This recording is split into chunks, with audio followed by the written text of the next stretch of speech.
headlines because, of course, we get to look at some of these headlines together. One of the ones that caught my attention was talking about Nigerian crude settling below $70 a 70. barrel. And it's very interesting because if you look at our projections for the year for the budget, it's supposed to be $75 to a barrel. But if we look at the entire year, we have not really been able to find that sweet spot. I think we got there maybe like once. Yes. And then it has hovered between 60 65. Whether you're looking at what's going on in the Middle East, or you're looking at the Russia-Ukraine crisis, you're looking at the tariff wars or the tariff conversation, all of that is added to this. And this is also something that you can look at, considering the fact that we were projecting 2 million barrels per day, but we've not been able to get that. Well, I mean, the last report by the NUPR said we got to 1.8, which is great, but that is one. So the average is probably like 1.4, 1.5. So if you look at that, where does that leave us, especially when revenue generation is concerned? Well, looking at, like you said, two different factors, which are both kind of negative. Number one is that the budget was made on $75. And also, mind you, when the budget is being made, it's made kind of conservatively, meaning that they expect it to actually go beyond 75. Maybe we're looking at 90, 85. But here we have sub 70, so that's one minus. The second minus is that we have not been able to keep consistent, production. And don't also forget that at the end of the day, some of the crude oil that comes out of the ground also goes to somewhere else because we've already used it for previous loans. So it leaves us in a kind of deficit, right? And that, for me, is not our major concern. I think the major concern in the mind of an average Nigerian is, okay, the monies that we have, the monies that we have generated, what have we done with them so far? Now, when you talk about budget, you're talking about budget implementation also. How far have we gone with budget implementation? Have we been able to get to even 50%? We're in August. Today is August 11. Have we been able to get to 50% implementation? So if you're saying that Nigeria is not bringing out enough funds from crude oil, okay, on one side, accepted. But has Nigeria been able to implement as much of the budget as it said it would, that would necessitate them to have much more money to be imputed? I don't know if you get what I'm trying to say. So at the end of the day, we need to also look at how much has been implemented of the budget, how much is left to go, and and also how much has been borrowed in addition. Recently, we were talking about another 21 billion, and that's not naira. So it's a whole lot happening around crude oil. But as far as crude oil is concerned, Nigeria would like crude oil to go higher. The effect of Russian cheap oil cannot be overemphasized because a lot of people are going through back channels, front channels, to actually get the cheap Russian crude oil. And this is having an effect on us because if the demand for crude oil goes down, then the price also will go down. I mean, one of the things that I think it was last week we talked about it, talking about, India buying cheap Russian oil and Donald Trump having an issue with that. India saying, well, you can't be hypocritical about this. You also buy cheap things from Russia. One of the things that I love that response. Anyway, one of the things that you brought up was a budget situation. Another thing to note is that Nigeria is currently running 3 budgets simultaneously. So Nigeria, the Senate extended the implementation for the 2024 budget up until, the end of this year. There is also the supplementary 2024 supplementary budget, and then there is a 2025 budget. So if you're talking about this, also, of course, brought attention to fiscal discipline, transparency, and so if you're talking about where the budget is, I really can't give you an answer. Exactly. On that. Because we don't know. We have no idea. Yes. What is going on with that? But let's move on from that and talk about I think this is very interesting, and that's talking about 46 additional firms ditching the national grid for self-generated power. I find this story very interesting because I remember, I think it was sometime last year, that the Minister of Power was complaining about all these companies that have left the national grid. I think it was about 250 at the time. Yeah. And now you're having about 46 more ditching it.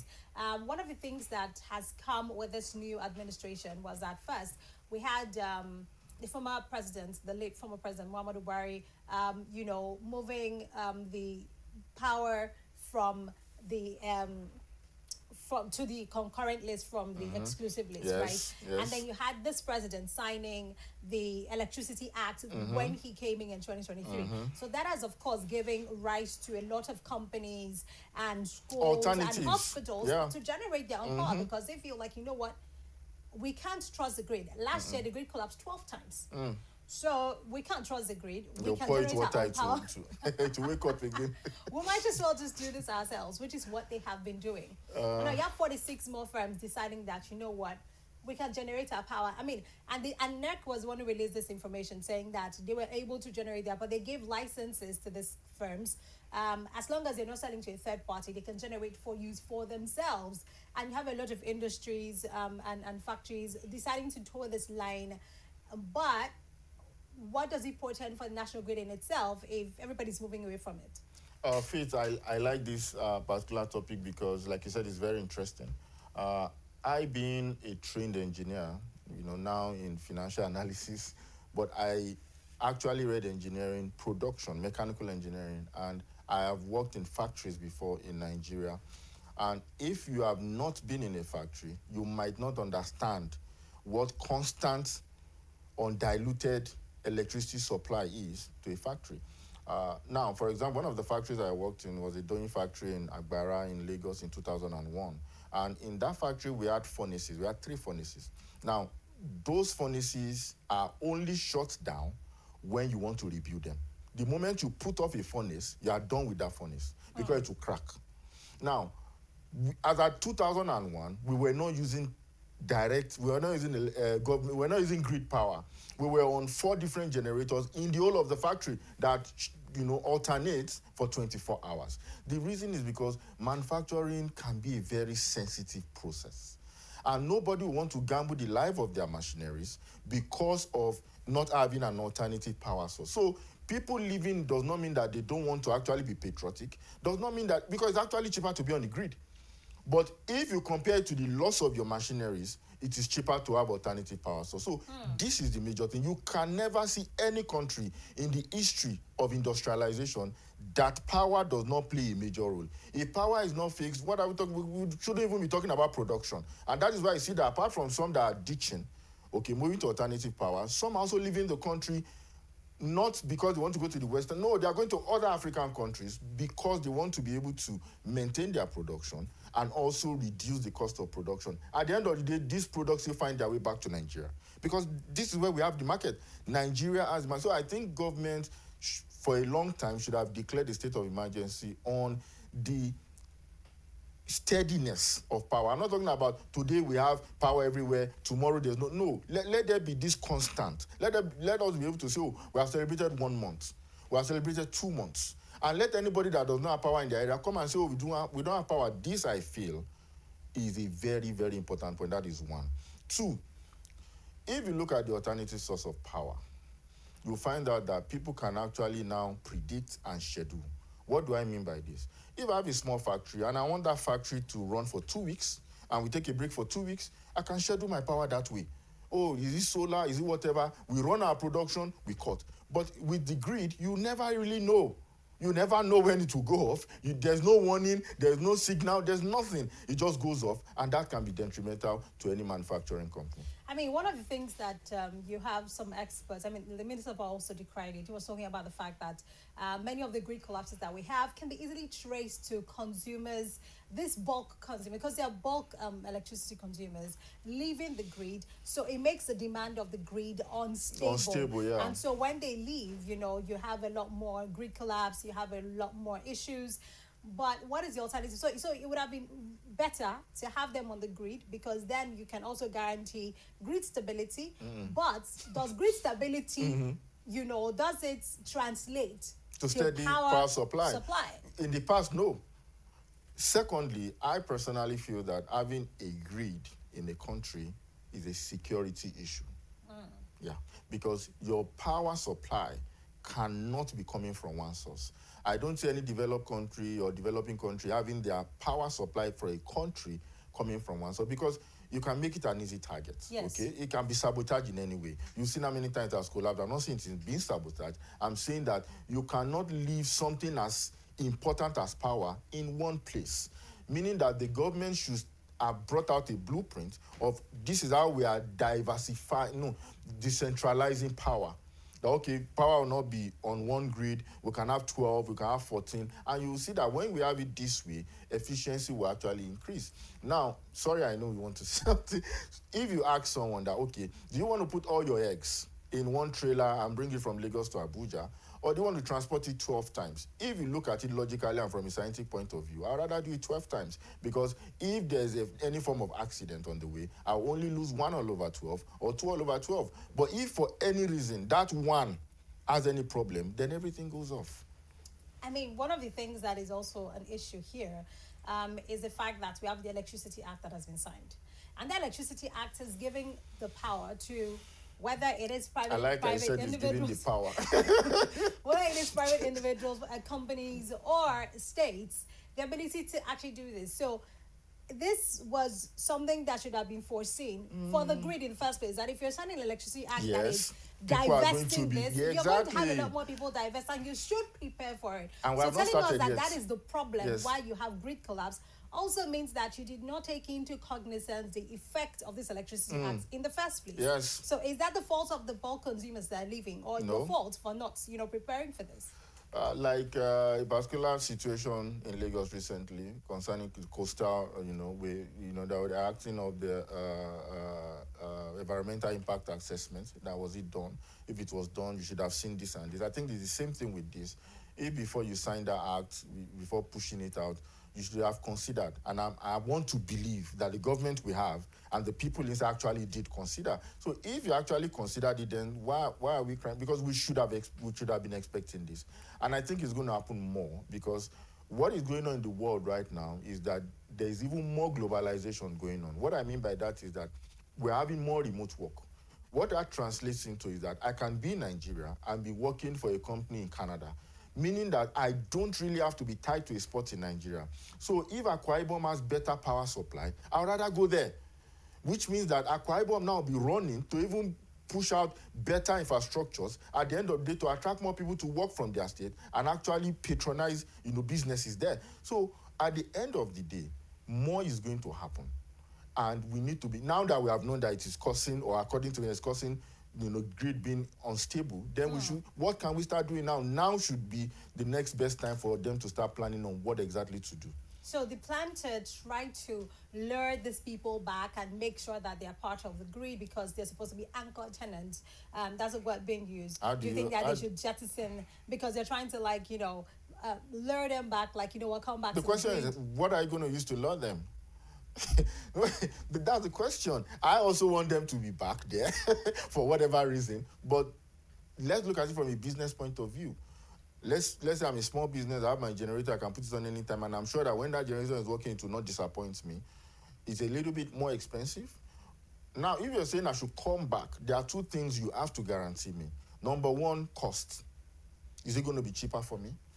Number two is stability, which is the most important. So if you say come back and I say, okay, I'm coming back, are you going to guarantee me these two things? Can, for example, AEDC actually guarantee and say, this industrial cluster, you will always have 24 power supply. And if we're going to take power for whatever reason, we'll announce 2-3 hours ahead of time. Is this possible? If this is possible, then people might actually come back. But then, can the generating and the distribution companies actually guarantee that kind of power, especially to industries and hospitals? It's industries we're talking about. We're not talking about homes. Homes have little. Because people who are leaving, somebody is on an operating table, then power goes out. It has happened before to my sister while we were in Lagos. She was trying to deliver her second child, and power went off. They put on the first gen, it didn't work. They had to go and rent a small gen. I'm talking to you about something that happened to somebody close to me. So if you're talking to industries, commercial centers, you have to come correct. We're not saying it's because it's government, then you cut them some slack. So asking them to be patriotic is not enough. You see? I'm just checking. I'm having network All right. It's still the Business Lens here on Rapid TV. We'll go on a very quick break, and then when we return, we'll look at a couple more headlines right here. So do not go anywhere. Stay with us. Nigeria's economy, the global markets, what does it all mean for you? From stock market insights to global financial news you need to know. From Wall Street to the main street, and of course, the marketplace. Get the answers you need every week on Businessless with me, Faith Daffer Joseph, as I bring into focus the stories, strategies, and shifts shaping our economy. No angle is missed as I talk about the business, the people, patterns, and possibilities behind them. Welcome to the Business Lens. Rapid TV, rooted in truth, driven by impact.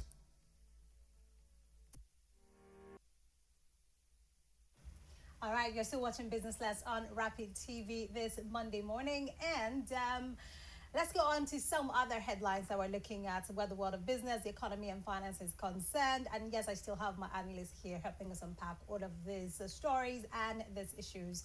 Now, let me come to you, Ms. Abiola. Like, we've been going through different headlines, and one of the ones that caught my attention again was talking about foreign direct investment into Nigeria dropping sharply by about 70% in the last quarter.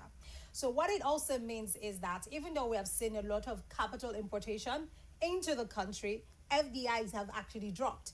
So what we have seen mostly is FPIs. So what it just also shows you that investors favor hot money, bring it in and take it out than actually building, and FDIs, that's what we need. That's what creates jobs. That's what creates stability. That's what grows your economy. Hot money, it comes, it boosts your capital markets. They take their money out, they go, and then you have to, recycle, which is probably part of why we have interest rate being kept at a certain level, because you have to have this, FPIs coming in. So how do we get from, so much FPIs? How do we translate it to FDIs? Because that's what we need. Yeah, we didn't even have so much FDI to start with. And because did this analysis earlier this year. And now it dropping by 70% again, it's not a very good one. What I would look at as an investor trying to invest in Nigeria from out of the country, the most important thing for me, first of all, is exchange rates.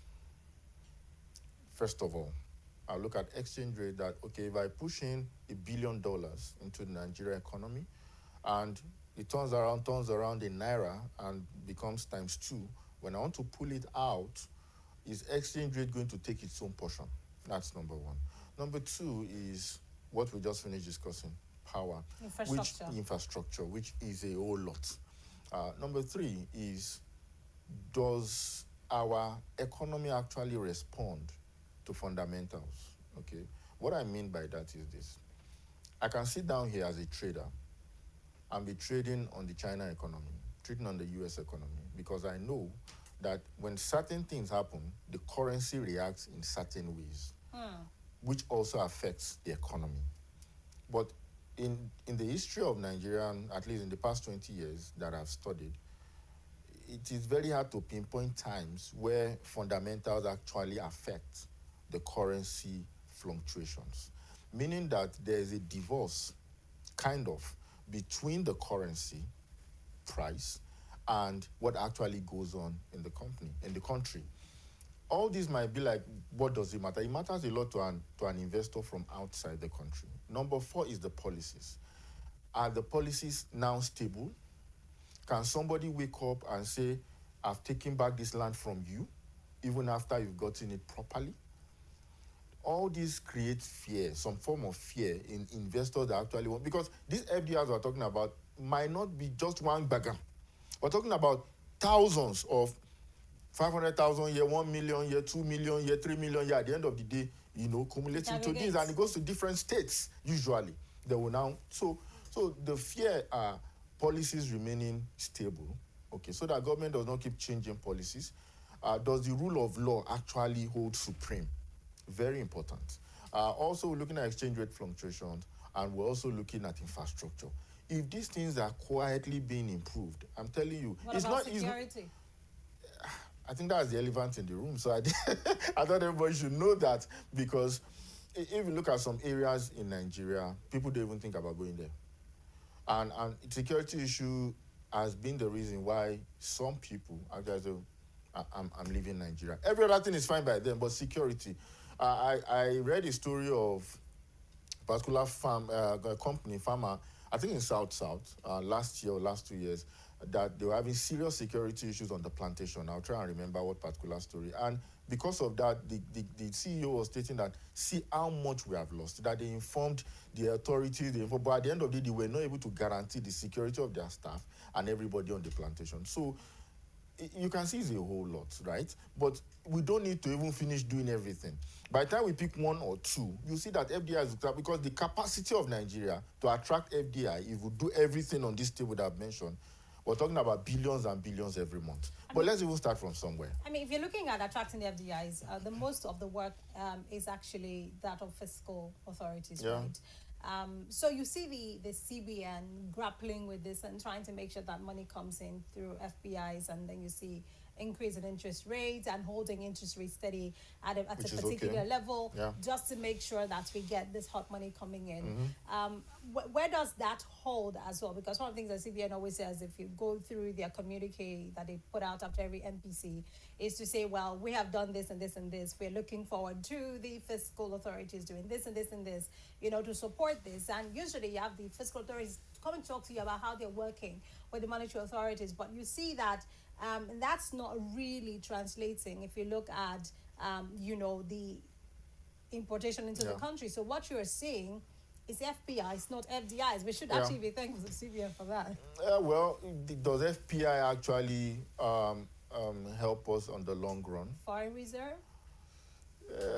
It grows that. We can defend Naira more, or at least keep our currency stable to a certain extent, which has happened over time. Yes, well, fair enough. But at the end of the day, the government's first responsibility is to its citizens. And if you ask an average man on the street if his life has been better in the last, let's say, 10 years, he might have a thing or two to say. Now, if you look at it at the broader perspective, based on what CBN and everything, they're doing a good job. I won't lie about that. They're doing a good job. But we need things that will stay. Because those that actually stay at the end of the day, develop, build, employ, these are the ones that will actually, at the end of the day, increase the standard of living for an average Nigerian. You're talking about FPIs coming in, making profit, going out. I see the stock market is also gaining. Yes. In fact, it has been doing so much in the past. It's fantastic. The stock market loves this administration, or this administration of stock market. Both. I think it's a two-way thing. I think they love themselves. At the end of the day, those that are rich will keep becoming richer because they have access to some of these things. How many Nigerians are actually on the stock exchange market? Are you on the stock exchange market? I think so. Am I? Maybe. But if you look at 100 persons that are graduates that are working, without any data, I'll say less than 50% of them are on the stock exchange market. So while they are doing their thing, which is good, we should also be looking at FDI. FPI is doing fine. But now let's focus on FDI. We don't need to focus on what is at least averagely doing better. Let's look at FDI. We need infrastructures to develop. We need businesses to be set up. Okay, I was talking to someone 3 months ago, wanted to get a space in Abuja here for a small business, and we couldn't get anything 100 square meters below 7 million. In fact, to get 7 million was a steal. We had to settle for a 75, I'm talking about reality, for a 75 square meters in central area for 8 million net rent, and they refused to take 1 year. They said they must take 2 years, total package 21.6 million. Now, you're looking at a business that wants to come here and say, okay, let me come and even see if we can do business in Nigeria, and you're having that real estate bubble already welcoming you and say, oh, you are welcome. So it is very important that when we are talking about some of the reasons why we are not having FDIs, okay, is also because of some of these micro issues, like this one I've mentioned. Now, in spite of this, there's no generator, no backup power. This is just space. So we have to now get inverter, going back to the power issue, because we are not sure if the grid will give us power always. So, Faith. But let's one of the questions that have always plagued me, especially when I see reports and stories about how well the stock market is doing, is how do we convert that to actual reality for Nigerians? Because you asked a very vital question: how many Nigerians play at the stock market? So at the end of the day, if we have Wall Street, which is basically stock market, thriving, And this administration always points to that as, one of your key successes. Look at what is happening there. And then, you have the main streets not having that kind of traction. You cannot feel the impact of whatever you say is going on with the economy with the regular Nigerian. How do you move from Wall Street to the main streets and make sure that everybody is carried along and on the same page? Education. I've discussed this with Daniel several times. A lot of people in Nigeria don't know what is going on in Nigeria. So let's not go general, let's just go to stock exchange because it's a general thing.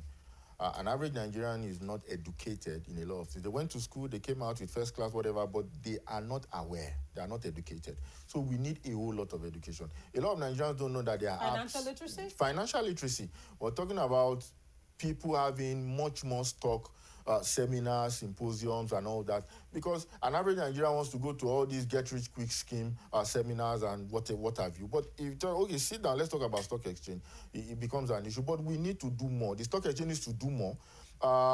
What's it called? The stock brokers need to do a whole lot more. And we also need to have platforms adopting this. We need to have platforms adopting this. And many of them have adopted it. Now, I will not mention names, but there are some new banks that are on apps and everything. You see spot betting right on the app there, but you will not see stock brokerage. You will not see, can you buy from the stock market? So by the time we'll find a way to channel the education and the financial literacy down to the grassroots, to an average graduate, to an average worker somewhere, I think the inclusiveness will increase because that is what we need, first of all. People need to be aware that, okay, asking an average person on the road, okay, list 10 companies on the stock exchange, Nigerian Stock Exchange for me. Don't mention banks. Then watch them go quiet. Even for me, I have to struggle, but I'll try my best. So education at the end of the day will bring this inclusiveness. Some people don't know that with 5,000, 10,000 naira, you can actually buy stocks in Nigeria and know that you own stocks in Nigeria. There's a feeling that comes from, I own part of this company, and eventually it will now graduate to you investing more and actually feeling that pride and actually getting that dividends from that company. But if you don't know it exists, if you don't know that you can do it, then you will not even be part of it. So that's probably one of the things. For me, let them just tackle education, then I think we'll see an improvement. Because one of the things that, people should know that as you earn money, you can actually divert some, to stock market. Every month from your salary. Yes. But then also, what scares me for Nigerian stock exchange is also inflation and devaluation. So if I buy this stock and I invest, let's say, 200,000 for the stock. By the time, let's not even talk about the dividends. By the time, I'm like, okay, Tora, let me pull it out. What am I getting? Has inflation eating into my capital, and also has now devaluation happened to me? So all of those things are things to consider as well. You know why I said education is because where your money is, there your heart is also. Okay? Because once you put 200,000 in a stock, you start learning more about stocks. It might not take you 1 month to move that money to another stock because now you know better. You will now start seeing people reading newspaper. Because we used to say our fathers then, but now everybody's online, fine, no problem. But you now see people looking at it more. Say, should I do Zenith? Should I do Dangote? Should I do UBA? But the most important thing, first of all, let them get on board. When they get on board, all of us will be learning together. But if they don't get on board, they are not even interested. You can only... But getting involved in stock markets is fine, even in the country with a 22% inflation. Give me the alternatives. I'm just bonds, or savings. Treasury bills. Everybody cannot do one thing. And when you have more people involved, then you have much more activity going on there. Then you can now have stocks that will give you 60% in a year, 40-something% in a year. Then you now even have people investing in penny stocks. Penny stocks can give you 300% in a year because you have a stock that is at 80 kobo. Going all the way to 2 naira in a year, that is more than 100%. Which is actually much better. Yes, than much more than having big stock 300 going to 350, and you are clapping for yourself. That's less than 30%. But you have stock, so people will learn a whole lot once they get involved. The stock market will become more vibrant. Then people will be able to also do a lot of analysis, sentiments. What are how easy is it for people to get to start to buy stocks in the first place? Do people need to now get special stock brokers, or can they just do it from the phone? I think a lot of fintechs. But it needs to be much easier as well. Exactly, but I think it's also easier in a way compared to years ago. Now there are apps you can download that apart from even Nigerian stocks, can even offer you to buy from your fingertips foreign stocks. So I don't want to mention any brand name here, but there are a lot of them. Just take Google or go to your ChatGPT and type list 10 stock brokerage app or something like that in Nigeria, and it will bring them out. In fact, another thing that I'll just give for free is there's something called the NGX 20. Is it 30 or 20? The top 20 performing companies on the stock market in Nigeria. It's just like the S&P 500. This is actually a good thing to invest in. Okay, so imagine you are investing not just in one stock, but in a combination, okay, of about 20 years, which you know that at the end of the day, if 5 of them are doing like this, the remaining 15 will go up. So all this will come from financial literacy. And I think the government can also do some work in this particular aspect. All right, so let's quickly get to our last conversation for today. That's talking about what's happening with manufacturing industry. We talked about FDIs disappearing and getting more FPIs anyway. So there is this headline about Naira weakness, inflation, push manufacturing expenses to 2.6 trillion. So what we're seeing now is that manufacturers have to spend a lot more where manufacturing is concerned. So you're looking at this particular report talking about cost of sales for about 12 manufacturing companies in Nigeria in the first half of 2025, growing from 2.18 trillion recorded in the corresponding period of 2024 to 2.6 trillion this year. That is an increase of 19.68%. Okay, so what we're seeing now is that if you're looking at cost of sales, it's been triggered by rising input and operational costs driven by inflation, foreign exchange pressures, and logistics, constraints. And you're looking at industries like food and beverage, consumer goods, cement, amongst others. So if you're looking at this and you're talking about FDIs dropping, even the manufacturing industries, your local manufacturers, they're finding it hard to keep up because of this constraint. One ties into the other, doesn't it? I agree. It's they affect each other. As with some things, not a lot, but some things in Nigeria, you find out that the cost of production of almost anything is marginally higher than, people that were on the same level. Yeah. If you look at even our crude oil, is one of the most expensive to bring out of the ground. So if we want manufacturing to succeed, we need to reduce the costs of operation. Very important. Raw material cost is affected by roads, is affected by local availability. And when you now talk about the process itself, is affected by power. When you talk about the delivery of the finished product, is also still affected by distribution networks. So when you add all these things together, you find out that production costs do not allow them to be competitive, even in Nigeria. Now, if they're not competitive in Nigeria, would they be competitive outside of Nigeria? Because even exporting goods out of Nigeria is a different conversation entirely. Because if you want to export something edible, for example, you need to make sure that the expiry date is extremely prolonged, because to get it out of the ports might be a tedious process. You can be on the queue for 1 week and all that. And, I don't know if they've resolved that. So I agree completely that manufacturing, somehow, I feel that the government should intervene. I don't know how they would, but I feel there should be a way to intervene to make things easier. It does not mean that the government does not know what to do or the government cannot stay out of it. But like I said, the first reason why we have a government is to its citizens. So if you feel that, manufacturing guys, like 2-3 years ago, we saw 400 and something of them, that have left the country and all that. But if you now say, okay, what can we do? Call for a stakeholders meeting. Let them say, okay, give us concession here, give us just for a while. Let things pick up, because some are at the verge of dying. They are just holding on to practically no profit. Once you pay staff, you pay for diesel, you pay for the things you have used, practically nothing at the end of the day. And you know that in manufacturing, it's just like fast-moving consumer goods. The profit margin might be very, very slim. So it's volume that helps you. God bless you. I mean, and you're also looking at the fact that for most of these manufacturers, funding is a problem as well. And you're looking at, the MPR, you're looking at interest rates. A lot of banks, you go to them now as a manufacturer, you're probably going to get over 30%. So if you look at that, get the loan? Are they getting the loan? Or even if you access them over 30%, can you pay back? What kind of profit are you going to make to be able to do that? Okay, so let's do a quick analysis. You get a loan at, let's say, 35%, all in all. Let's say you get 100 million. That means that to the bank, flat rate, net, you have to give them back 35 million at the end of 1 year, which will be usually prorated so that you pay every month. And usually there's no, space for you to start working first. Like a moratorium Yeah, period. moratorium. Now, you need to pay salaries and everything. Let's put everything at 10%. That's 45%. You need to pay for your production. Let's say another 20%. We're already looking at 65%. So how much do you need to do as a manufacturer? What do you need to do to make 80-90% in a year?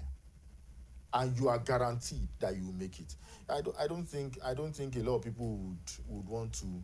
That is why you see people would rather go and move their funds and put it in fixed deposits. Some will even go and put in some of these what's it called, microfinance schemes. Some will say they are giving 20-something%, 30% per annum. They just go and put it there not because they don't want to do manufacturing, because they know that by the time you stress and eventually get the bank loan, to pay back might be an issue, because there are so many unforeseen, so many variables that are out of your reach that you might not be able to control, and at the end of the day can put you in debt. So at the end of the day, when you look at what manufacturing has to go through, and the fact that most of their raw materials are also imported, and so foreign exchange is also part of the problem, and so all of that, you put it together. Most will just turn to something else. I'm telling you the truth. They will just say, okay, let me just do something else with my money. Because you find out that most manufacturers are billionaires, at least in Naira. So instead of going through all this stress and at the end of the day, you cannot multiply your wealth, they would rather look for something else to push your wealth into. Very, very interesting. And on that note, I think we will be calling it a wrap, for today. But first, let me just quickly bring this up, so that you know about it. Talking about Nigerian stock market, we talked about it before. Oh, okay. Doing really good. If you look at the all-share index, it is rising and rising. It's a good thing for people who actually are on the stock market. No, whatever is good in Nigeria, we'll clap for it. Impressive 11 weeks, ending the trading week deep in the green, basically. And you are seeing like a 3.18% gain for Customs Trade. Also, index has jumped from its opening level of 141,263.05%. Yeah. That's bullish momentum, especially in the insurance sector, after this Insurance Act was signed by the president last week. So you saw a lot of the stocks in the insurance companies just jump up, like that. So if anybody has insurance stocks, this is the time for you to be smiling, especially because of that act, government policy coming to play where that is concerned. But this is a good thing. It's a good thing, and I think it's also time for people to get more involved in this. No jokes, this is the time. Get involved in stocks, do more with stocks, start with whatever you have and learn about it. And who knows, it could be a way for you to retain your wealth or even multiply your wealth. I also feel that Rapid TV should educate us more on how we can actually be part of the stock market. Yes, because you guys have been doing a fantastic job. We will consider it. Investor participation, according to this report, was notably stronger. Over 7.7 billion shares were actually traded last week. That's amazing. So let's keep going. Let's keep going, right? Go buy some stocks. All right. Thank you so much, Mr. Abiola, as always, for being a part of the conversation. And this is how we wrap up our Business Lens for today. We'll do this again, of course, on Thursday. On the other side of the hour, we'll have more rapid news coming up in the 12 o'clock hour. My name is Faith. Enjoy the rest of your day.